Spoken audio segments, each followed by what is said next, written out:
This project is supported by Quantum Paradigm. How to be a great boss. Welcome to the Quantum Explainer. Today we're tackling a massive problem, one that probably keeps you up at night if you're a leader. How do you actually get the best out of your people? Well, we're going to break down the super practical no-fluff framework from Gino Wickman's book, How to be a Great Boss. Okay, let's just start with a dose of reality, shall we? According to years of research from Gallup, a truly staggering 68.5% of American employees are not engaged at work. I mean, think about that. That's almost 7 out of every 10 people just punching the clock. And all that lost productivity, it costs businesses something like $500 billion a year. And no, that's not a typo, that's billion with a B. So where is all this disengagement coming from? Well, you know, when you ask managers what their biggest frustration is, the answer is always the same. It's not sales, it's not profit margins, it's people issues. But here's the twist in the story. As we're about to find out, the problem, it's usually not the people, it's their boss. Okay, but the good news is there's a way to fix this. Wickman lays out a super clear 5-part game plan. We're going to walk through it. First, taking on the challenge, then looking in the mirror, building a great team, creating real accountability, and finally getting everyone moving in the same direction.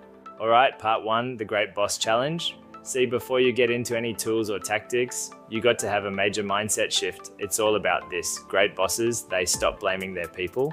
They accept deep down that it's their job, their responsibility to build an environment where people actually want to be great. Okay, now for part 2, and this is where it gets really personal. It all starts with you. What's so powerful about this approach is that it's not about learning some new management fad. Nope. It starts with a really honest look in the mirror to answer one big question. Are you actually the right person for this job? And to figure that out, you have to ask yourself 3 things. First up, do you get it? And this has nothing to do with your degree or how many business books you've read. This is about your gut. Do you have that natural intuitive feel for leading people? Do you just get it? Second question, do you really want it? And I mean really want it, not just the corner office or the title. Do you want the headaches, the tough conversations, the weight of the responsibility? Do you have that fire in your belly for the whole job, the good and the bad? And number 3, do you have the capacity? This is huge. Do you have the emotional capacity to handle the stress, the mental capacity to solve the problems, and maybe most important of all, do you have the time capacity to actually do this job well? So about that time capacity thing, this is where a really cool tool comes in. It's called Delegate and Elevate. It's super simple. You just list out everything you do and plot it on this grid.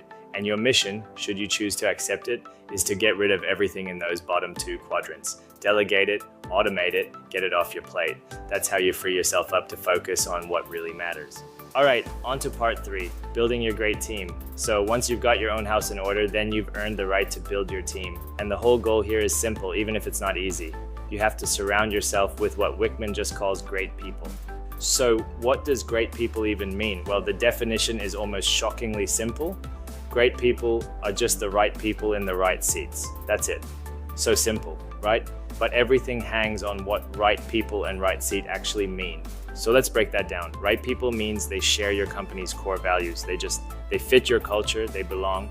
Right seat, on the other hand, means they get it, want it, and have the capacity, yep, GWC again, for their specific job. You see, you need both. A great person in the wrong job is a recipe for disaster. Okay, so this leads us right into the next big piece, part 4, the accountability formula.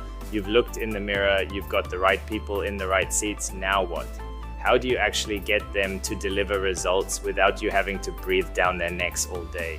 Well, the answer is another one of these brilliantly simple formulas: leadership plus management near accountability. See, you can't just demand accountability. You can't put it on a poster and hope for the best. You have to create it by being great at 2 very different things: leadership and management. Think of leadership as working on the business. It's the big picture stuff.